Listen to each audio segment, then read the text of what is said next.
At Beyond Four Walls, we believe everyone deserves to feel safe, especially when working alone. That's why we support the Holly Gazard Trust and their personal safety app, Holly Guard Extra.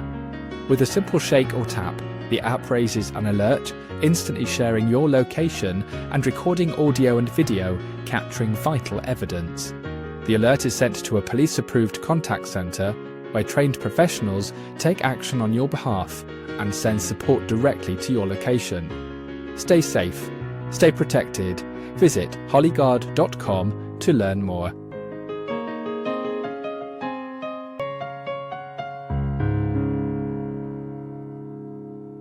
This episode is brought to you by Future Group, delivering smarter, safer and more sustainable solutions for the built environment. From fire safety to lighting and electrical, cutting-edge EV charging, advanced security systems, regeneration works and full-scale decarbonisation, we've got your property needs covered. Trusted by property managers across the UK. Visit future-group.uk. Future Group, leading today for a better tomorrow.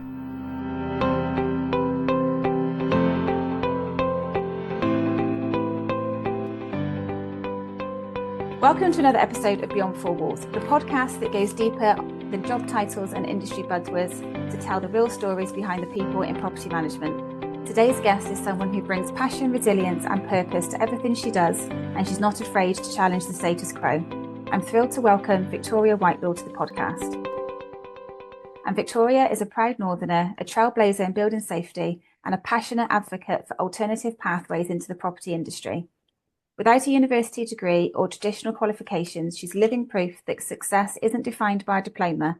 It's built on drive, grit and vision. She's a huge supporter of the Property Institute apprenticeship scheme and is on a mission to make property management more accessible to young people from all walks of life.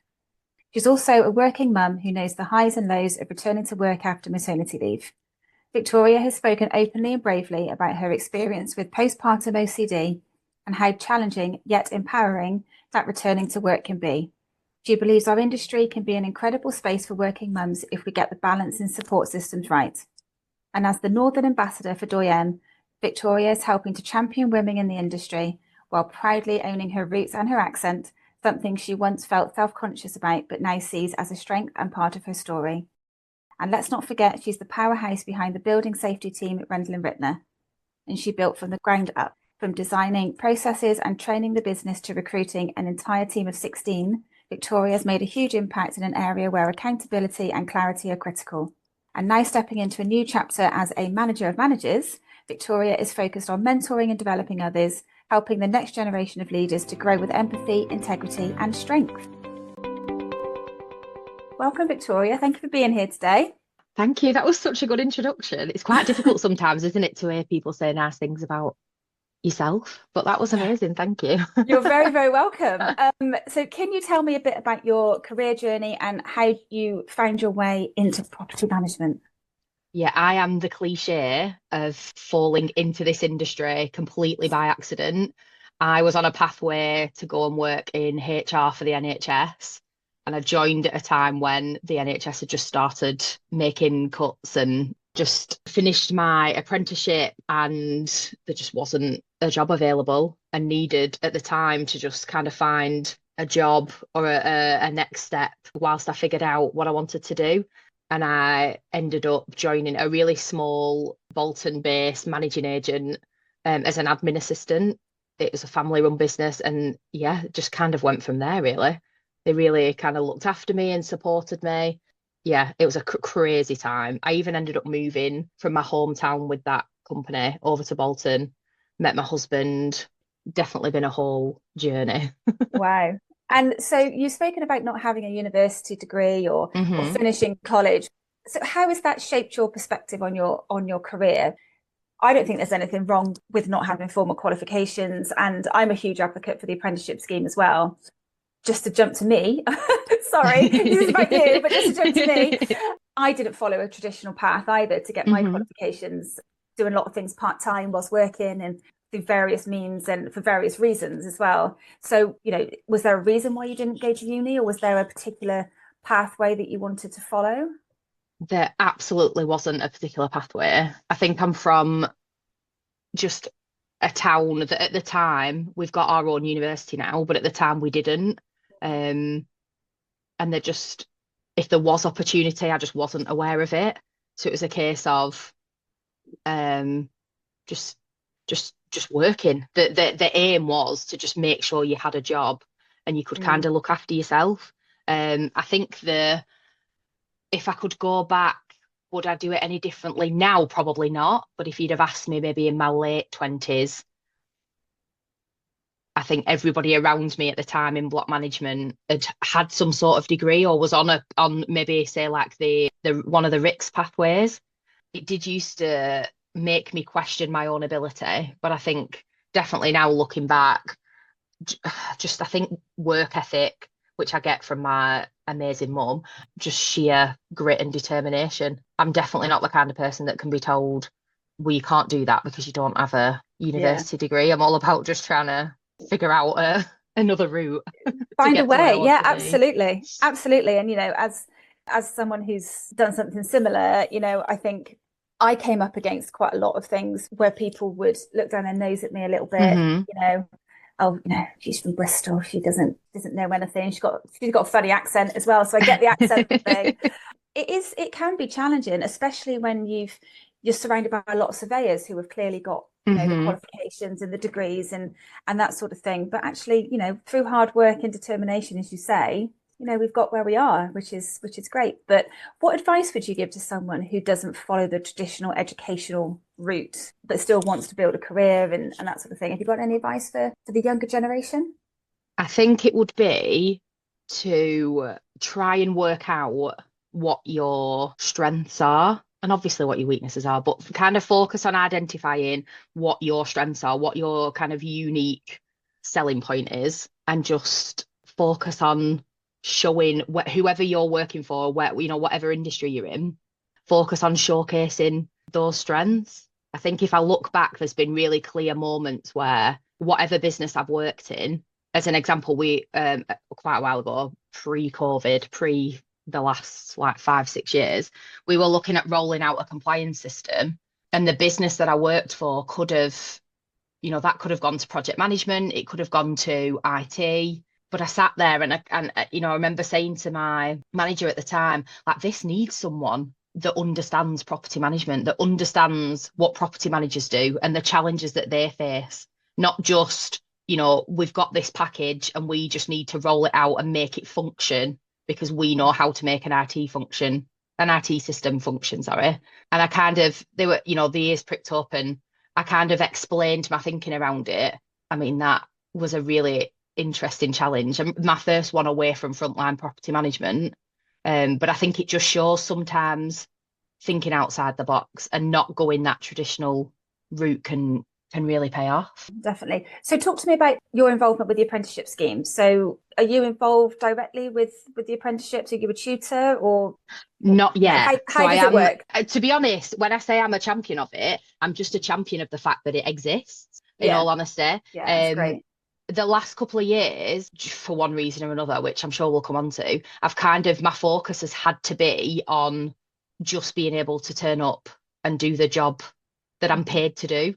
I'm involved in Doyen and I want to be involved a bit more in TPI and a couple of the committees, but I've kind of had to learn quite quickly that saying yes to everything isn't always a good idea. I found myself in situations over the last kind of 18 months where I've said yes and then not been able to follow through, and it's not a great place to be, and it's not something, I don't want people to think that I am that kind of person that can't be relied on. So in terms of when I say I champion the apprenticeship, I kind of champion it from afar. We've had a couple of Doyen webinars where we've talked about it, and we've talked in our kind of behind the scenes Doyen conversations about what we can do to encourage young people into the industry. So other ambassadors have gone into schools to talk to young people. So it's kind of where I want to focus in the next maybe 12 to 18 months.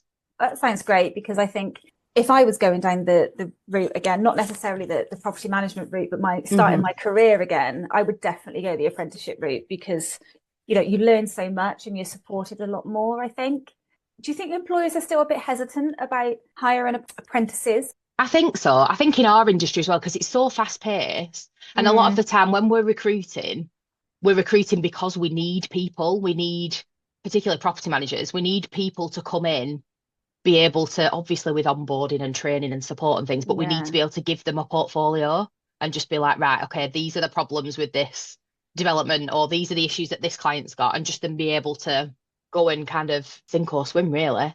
So I think we struggle as an industry, managing agents see the benefits of them. It's just about finding the right introduction. For example, in the building safety team, we're recruiting at the moment for some resource on organising flat front door inspections and repairs.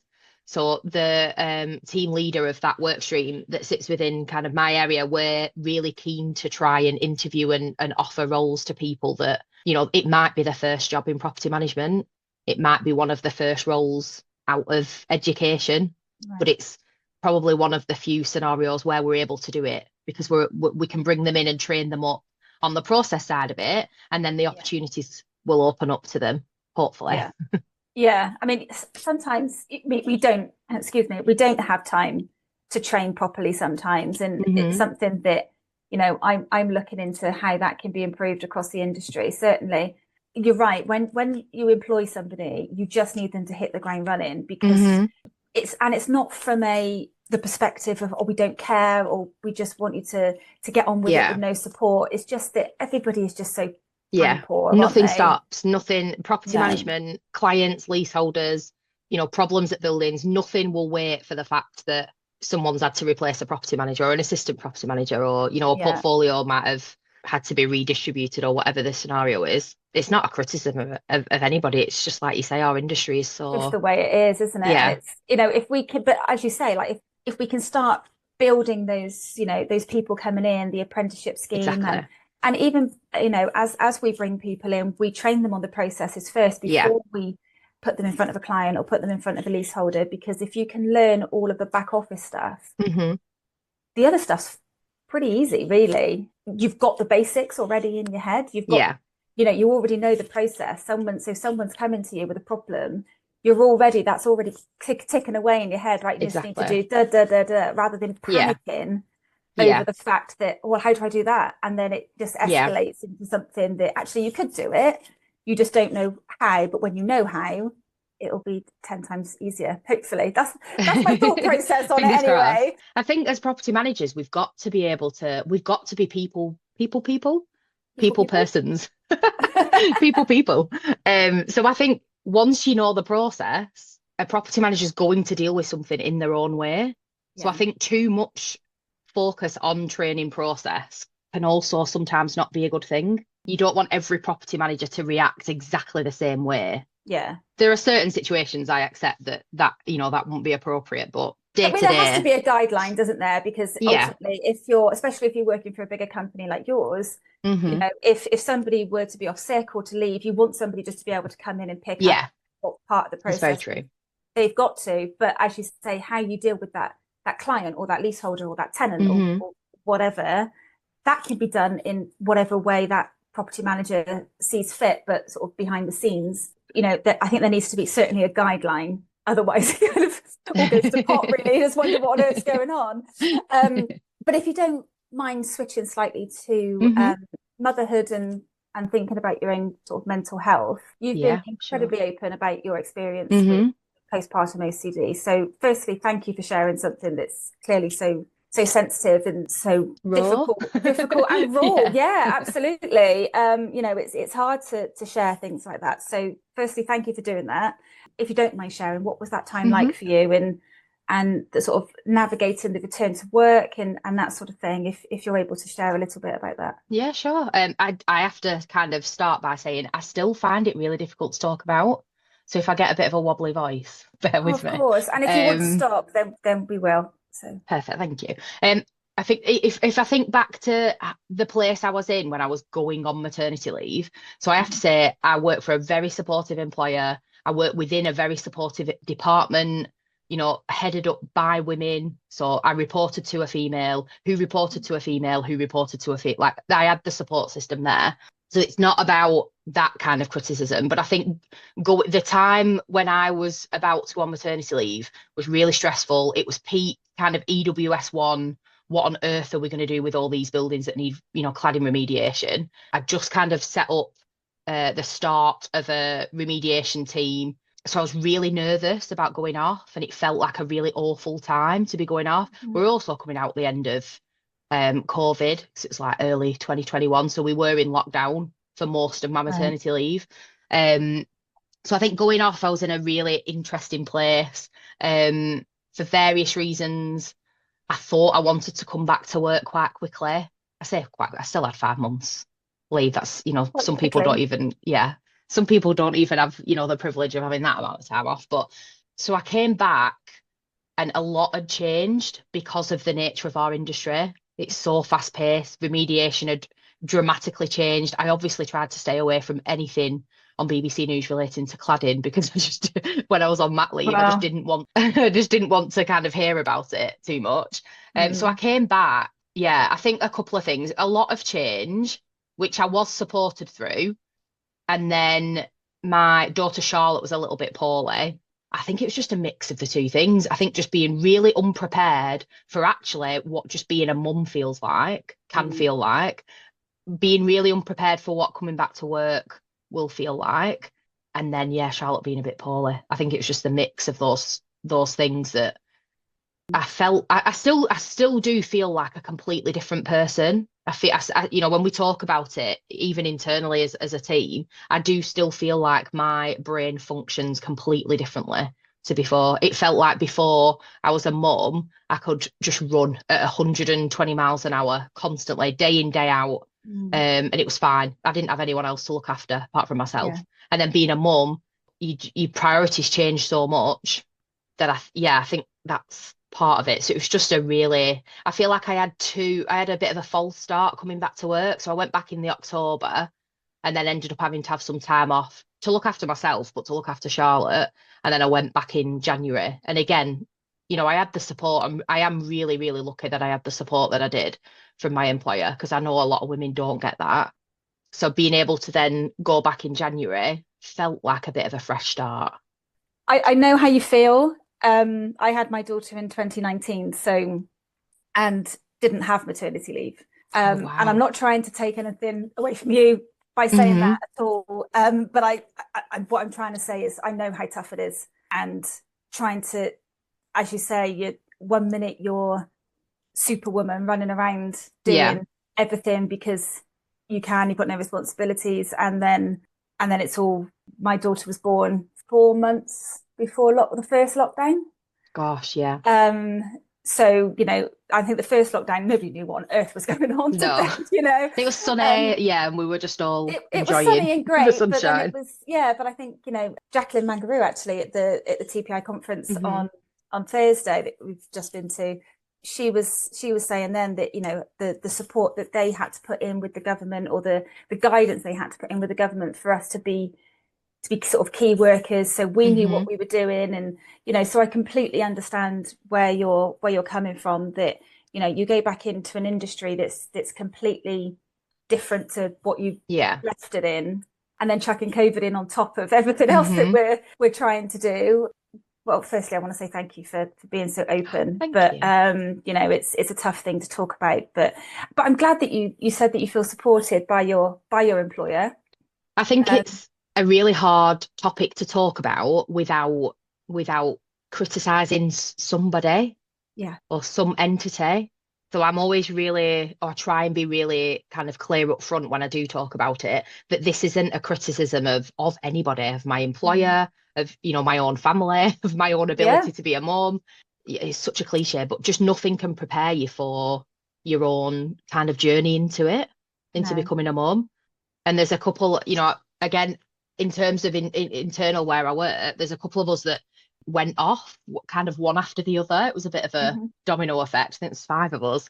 So we had that support as well. We kind of helped each other. Someone helped me, I helped the next person, they helped the next person. And we've talked, quite openly about, as much as we have a supportive employer, working with them, with our HR team, to kind of see if there's anything additional we can do, because it's all from a business point of view, it's all very process driven, you know, Yeah, of making sure they course. tick the right boxes and that, you know, they're looking after people's well-being and that people are okay to come back to work and all of those things. But then there's just the craziness of, you know, some days being able to get up and log on and just Mm, having someone to talk to be like, actually, today is not the day. I'm going to have to deal with this leaseholder query or this, you know, mm-hmm. to a client or a leaseholder, a humongous problem, and you sat on the other side of it thinking, I've not even been able to brush my teeth or Mm, get myself dressed today. I feel that awful. yeah, So on the grand scheme of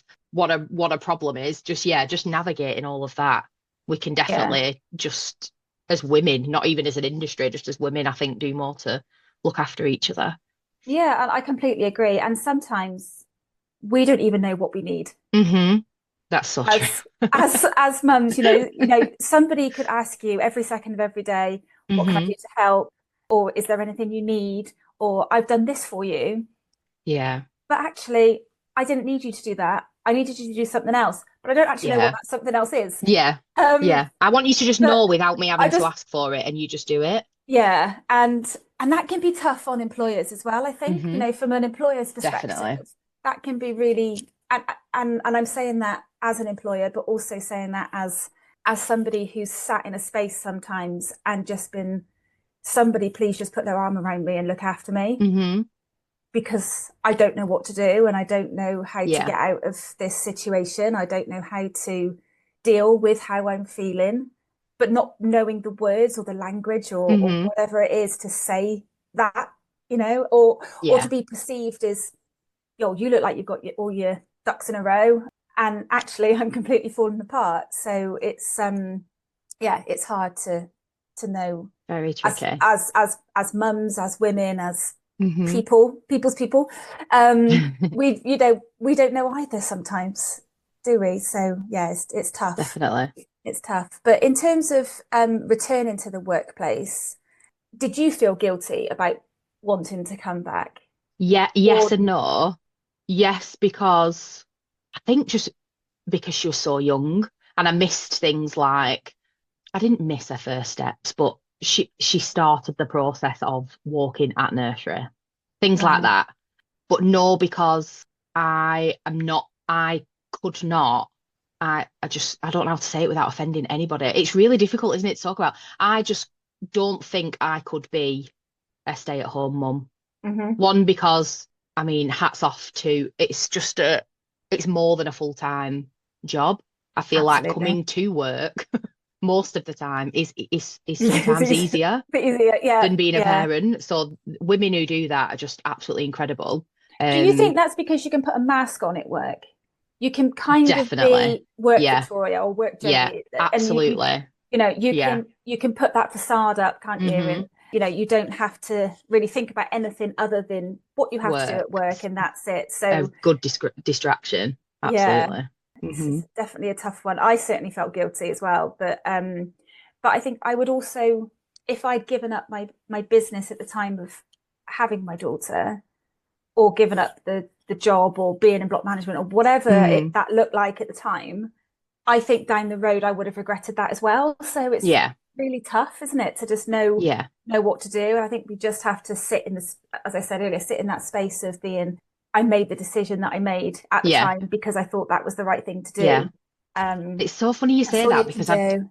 I'd written a blog for Diane, and I literally say you've just got to sit in the feeling Yeah. and just make peace with the fact that that's the best decision for you. I think Hmm. also as mums of daughters, I feel the responsibility of wanting my daughter to see me go out to work and Yeah, me succeed too. and work hard for things. And obviously Mm. at 5 months, she couldn't even stand up properly, well, at all. But so there's not much kind of being taken in them. But just as she grows, I wanted to see that. We have regular conversations. Like on a Monday, I get to pick her up from preschool and I have a bit of a break from work and we go and do something fun together. And then I come back to work a little bit later on. I'm Hmm. very fortunate to do that. But we have the conversation still on the days where I can't pick her up at that time and she gets upset. And I say, well, mummy's at work. You're learning lots of things at preschool. Mummy's going to work. She's working hard. what do we work hard for? And obviously she's 4, so I get the answer of to buy me lots of Barbies Sweet. and princesses. Yeah, Well, sweet. obviously. But just kind of, I want her to understand that it's not because we don't want to spend time with her, it's because we're working hard to try and achieve things and have a nice life. I get that. My daughter's for 5.5, and she was saying something the other day about she goes to like this after school thing to art and crafts and that sort of thing. And she said she was finding it difficult. She is the youngest one there, but she said she was finding it difficult. But then she so this is my point of saying it does eventually sink in with them. And she said something along the lines of, but it's okay, mummy, because you work hard and you use your bounce back ability. And it literally made my heart melt, honestly. Yeah. And I just thought, do you know what? She gets it. She knows that, that's amazing, isn't it? Mummy works hard, and sometimes it is difficult to be away from her and that sort of thing. But she's learning all of these things at school, and she's obviously picked up that what I've been saying to her about working hard and persevering and that sort of thing. So yeah, as you say, as a mum of a little girl, I want her to see that she can do anything she puts her mind to. Absolutely. So what is one myth you would love to bust ultimately about being a working mum in property management? Is there any misconceptions or things that people don't understand?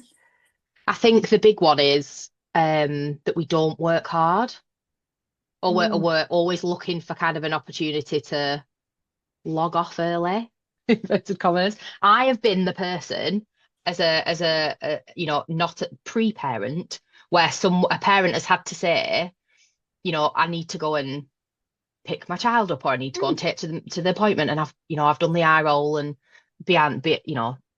and just thought, here we go again, trying to get out of work. And I feel awful admitting that out loud, but it's so true. I think the biggest misconception is that we just don't want to work hard, or we can't work hard. And I think there's so much that goes on behind the scenes, like I mentioned about the early finish on a Monday. I do actually get to do it on a Monday and a Wednesday, but we have a bit of time, just me and her. We do bath time and bedtime and read the stories, and the minute she's asleep, the laptop's back out. Yeah that's what people don't see though, isn't it? Exactly. So I think that's the one of the big misconceptions, or trying to myth bust something, would be we do work really hard, but we're also really aware of when people think we don't. If there's ever someone that does have a sneaky eye roll or a bit of a sigh when you ask to finish early to go to an appointment, we're very, very aware of it. We're not ignorant to the fact that might have an impact on someone else because they might have to take a meeting that we can't. Or it's a tricky one, but I just think as a group of people we work ridiculously hard. Yeah, absolutely we do. So talk to me about the North. You say the North. All of the North. I am responsible for the north of England. The whole of the North. Well, I'll take the West Country. You can take the North. We're all good. So, as the Northern Ambassador for Doyen, tell me what that role means to you, personally and professionally. The lines blur personally and professionally for me. Yeah, of course. So the role, I feel very fortunate to have that role. I did, being in the North, there's kind of a feeling that a lot of things happen in London. Unless and that is changing because TPI, we do the road shows. We've got News on the Block that come and do their regional conferences and things like that. There's other things happening now, so it's less about that. But I think when I joined Doyen, I was so passionate about kind of saying to everyone in London, hello, there's loads of really good property managers up here in the Northwest. And then I think it kind of morphs into just feeling really grateful because Alice and Sam, who founded Doyen, have been ridiculously supportive through the journey of having my daughter, coming back and struggling. So it's kind of been, the work in terms of being a Northern Ambassador has been on pause a little bit whilst I just tried to figure out what the new normal looks like of being a working mum. I went to the Doyen conference in March. We had a little wave, didn't we, across the room. But that was the first time that I'd attended because I struggled so much, even just getting on the train to go to Okay. London. But Yeah. Sam and Alice and all of the ambassadors have just, I don't think, well, I definitely wouldn't have gone to the conference and still been involved with Diane if they weren't so supportive. So I'm just very grateful and excited, because I think what we want to achieve with Diane in the North and just, throughout the industry across the country is just really exciting. Again, another cliche, but seriously watch this space, because I think what we've got planned and what we're planning to do in the next couple of years is just, going to be really helpful, supportive to a lot of people. Yeah, it's an incredible organization, platform, all of the things. And as you say, Sam and Alice are incredible. So, and the International Women's Day event that Sam puts on every year, it just gets better and better, doesn't it? Good, It's isn't just it? so It's good. so good. Yeah. I got So to if you've only experience that with been, like sorry, go on. no, I was going to say, if you've only been to the one that happened this year, that was the best one. Definitely the best one so far. Everyone was telling me. And I don't know whether that was because there was so many more people there, but the content was brilliant. The content's been brilliant in the past, but I think she got it spot on this year. So really, really absolutely good. loved it. And I got to experience it with a table of colleagues. So we all kind of, and I guess just people inside the company that I work for being able to experience that and see what we're about as an organisation. I loved the day. I think I was just floating on, even all the way home on the train from London, which is never a pleasant experience. But it was just amazing. I absolutely loved it. The lady who got up on the stage, I still need to follow up on that actually. Do you know the one who sent the email about the complaint that she did? It was the lady who was experiencing, it wasn't professional, it was in her personal life. She was experiencing a bit of pushback and I guess bullying, to be honest, in a sport industry that she's in. Oh, yes, sorry. Do you remember? And she sent the email to the kind of organisation. We were all kind of, send the email. It was just, I loved it. That was my favourite part, I think, of the day. Yeah, it was really good. Yeah, definitely. And I mean, so brave of her as well to have got up and kind of had a therapy session on stage. I mean, I'm not sure if I could have done that. Says the person who just poured her heart out a minute ago on a podcast. But yeah, you mentioned about being self-conscious about your accent, which I completely get. Not about the Northern accent. I love the Northern accent, by the way. But yeah, coming from a Bristolian, I do struggle sometimes, especially if you say everything's in London and when the regional accents suddenly come in, I always get a bit of a side eye and I don't know. But how do you feel that that's shaped your confidence or lack of confidence, or however you want to play that in terms of your leadership? Yeah. To start from the beginning, especially working for the employer that I do now, because we have a national presence. So before in my career, I would just be working in the Northwest. So I was very, familiar and comfortable with the accents across the Northwest. And it never really came up. Then working for the employer I work for now, I'm part of a team that predominantly, when we started, was based in London. My boss is from Australia, so we're a department full of accents. But I think just it's on me. It's not a criticism of anyone else. Just feeling like I was less than, or I couldn't articulate my words like someone with a bit of a posher accent than me. And I used to say to people, if you ever did any kind of interviews or training sessions where you had to do role play techniques, and they'd say, what is one of your weaknesses? I'd always say, because I knew that people would laugh sometimes at me, which was fine, but it would make people laugh. I would say, my dodgy Northern accent. And I would kind of make a bit of a joke of it before anyone else could. And it definitely knocked my confidence. And I just used to think, I would be quieter in meetings. I would have really good ideas, but I wouldn't want to put them forward because I'd think I'm not going to be able to articulate this properly. They're all so well spoken. And again, just a kind of misconception from, I'm not speaking on the whole of the Northwest, but misconception from people in the North that people in the South think that they are cleverer or they are a bit better. I mean, there's a whole social thing to unpack there, isn't there? Maybe for another day, but I'm from a very small, very working class. There's a lot of deprived areas in the town that I'm from that I now live in again, thanks to COVID, one positive.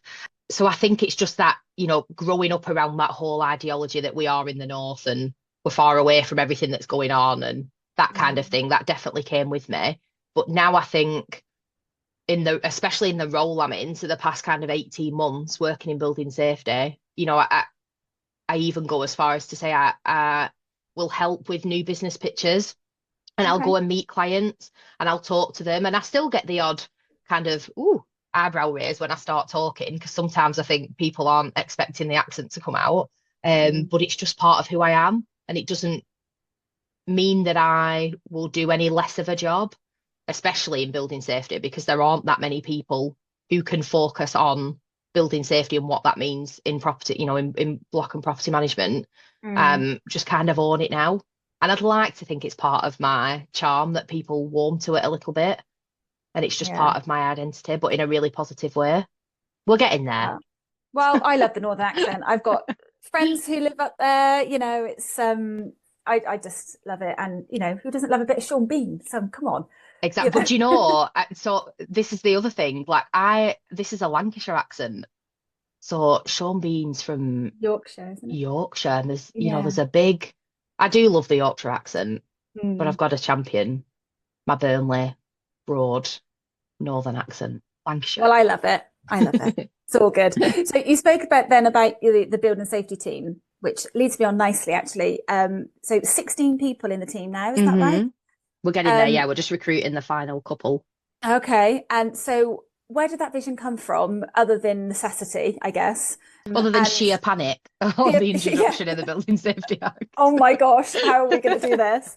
But to build that team, or have the capacity to build that team, the company that you work for, because obviously a lot of smaller agents wouldn't be able to do something like that. So it's great that you've had that opportunity. So tell me how you made it a reality. I think, again, I've got to say thank you to my employer to start with, because I think I'd worked in a couple of different roles since leaving frontline property management for my employer.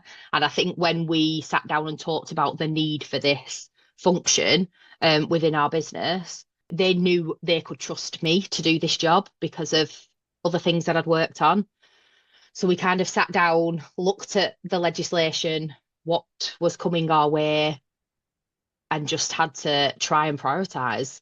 I think with property management, we were already really in the thick of it with cladding remediation, and we have a really good facade remediation team. It kind of fed from there. Right. So I'd worked a little bit within that team when I'd come back from mat leave. So I had a little bit of an understanding, a bit more of an understanding of the direction of travel, where we were heading. But yeah, just using experience, we'd registered all the buildings.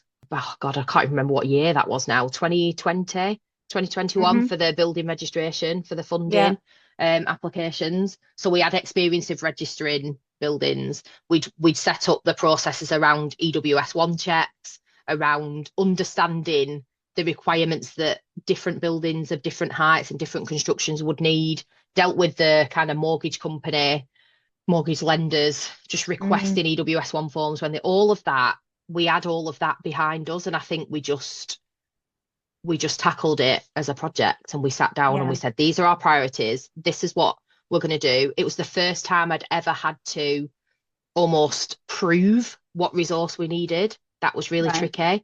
So just we almost had to figure out the processes and how we were going to do it to be able to tell the business what resource we needed. And that's changing all the time because of all of the different requirements and, particularly how the regulators responding to, safety case reports and the building assessment certificate applications we're making. But I think we've got a lot to do, and it's not perfect, but I think we've done a really good job of providing that support. Yeah, definitely. How are the delays that are, from the regulator and everything, and all the delays that seem to be works apparent, and things? to sort of to get the funding and to get the remediation done. How is that affecting you, or is your team more start the process rather than follow the process through kind of thing? How does it work? I'd say the delays from the regulator on the funding route and being able to start the cladding remediation, the fire safety remediation team are definitely feeling the brunt of that. And that's really difficult for them to manage because they're kind of being challenged by clients, by leaseholders, by MPs, because leaseholders are going to MPs. They're being challenged by local authority. They're being challenged by the regulator. They're being challenged by the government agencies that are holding that are running the cladding applications. It's a really difficult position to be in. I think it's been a really tough couple of years for those guys in the remediation team. We're kind of shielded from that side of it because we all work on really specific work streams. But I think for us, the delays in dealing with the applications. So when we're doing the safety case reports and we're submitting the building assessment certificate, the back applications, we started submitting applications in around this time last year. So one of the first ones we did was at the end of April. We've not had feedback on that one. We submitted one this time last week. That's even the right way to say that. And we've not had any feedback on that one. But then we carried on submitting applications throughout the year and we've had feedback on others. They're obviously, the regulator is working in a specific way for their own reasons. It would just be really helpful to understand what that is so we can try and plan for leaseholders and clients and tell them what's happening. Because I think at the minute, I'm not trying to suggest that the regulator's not working hard and not reviewing things. We just don't understand. There's not enough information out there about how and why they're doing it in their own way. It needs a bit, not necessarily more of a collaborative side of it, because I know TPI are working with them but maybe they need somebody. They're doing a fab job. But maybe it needs somebody who is on the ground, somebody like yourself who, not that I'm offering up your services or anything. Yeah, I mean, if Andrew Saunders listens, just reply to my email.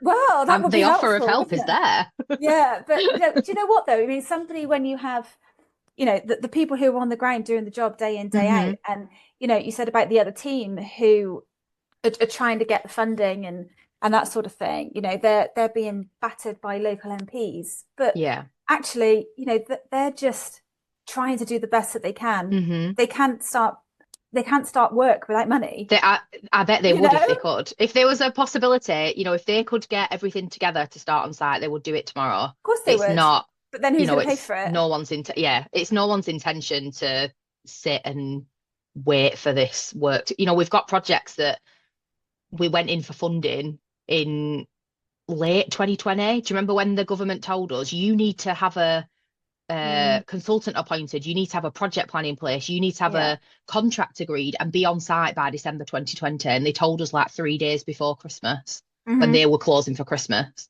not us obviously, that that wasn't the case anymore and they were going to look at it in the new year. There are still projects that aren't on site from that period of time. It's really tricky.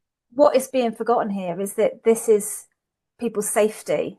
Exactly. Yes, we're talking about building safety, but there's people living in those buildings who are probably petrified every day that something is going to happen. And I think, again, talking back to the conference this last week, it was a case of, fund it and we'll work out who pays for it later, but let's get it done.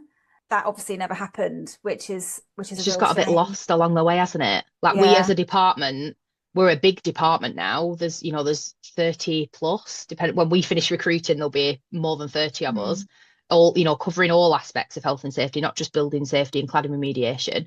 But we have a bit of a regular sit down and we say to ourselves, we have to remember that we're doing this so that people can go. It's such a crazy thing to think about. We just want people to be able to go home to their own home and feel safe. Yeah, and we all take that massively for granted. It gets lost. Sorry, day to day when things might be a bit stressful, we might just kind of be a bit frustrated in trying to complete a task or whatever it is. Leaseholders are unhappy, rightfully so, because of all the delays, and just taking a minute to just remember why we're doing what we're doing is really important for us. Definitely is. finally, before I let you go, what's one thing you wish more people understood about the human side of property management? That we are human.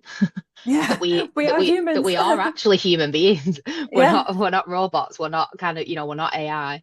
Yeah, just that we are human. And I think COVID definitely changed our industry massively. Whether it was COVID or whether it was just a coincidence or whether there's other things that play, but I think just the shift in expectation from all of our customers, whether that's from property manager to property manager, contractors, leaseholders, residents, you name it.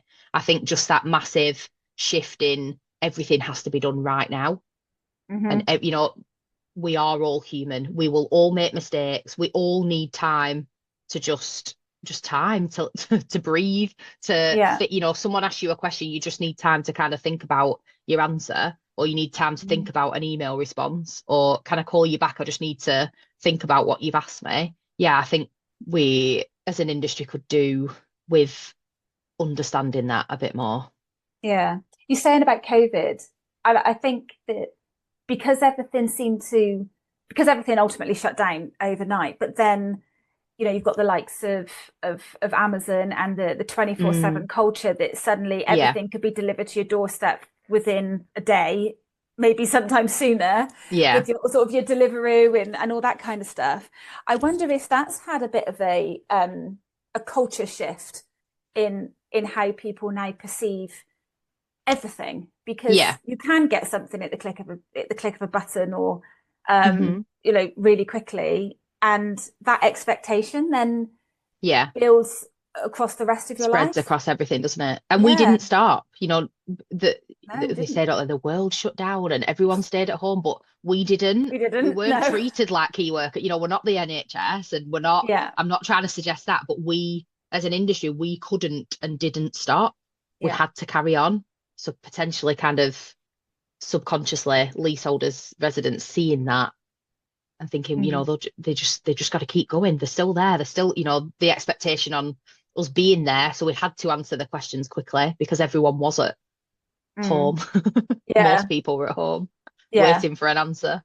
Yeah. I find the first 3 months, sort of the first lockdown, was I wouldn't say the easiest lockdown for me, because that's when I just had my little girl and everything, and still trying to figure out what on earth was going on. But I find people were more respectful during that time, because it was a bit like nobody really knew what was going on. Even the government didn't know what was going on. But as time went on, it just it was a case of, it wore thin a little bit. I want this and I want it now. And I don't care if you're isolating, or I don't care if you're a carer for somebody or whatever. I'll get back to your point earlier. We are human beings who have other things going on, as the person who's speaking to us has other things going on. Absolutely. So I think it's just, do you think we can find that respect again in our... I think we have to. I hope so. I think we have to, because otherwise people won't want to work in this industry. And we kind of see that already, don't we? There's the burnout rate for property managers is getting shorter and shorter. So I think we kind of have to figure that out quite quickly.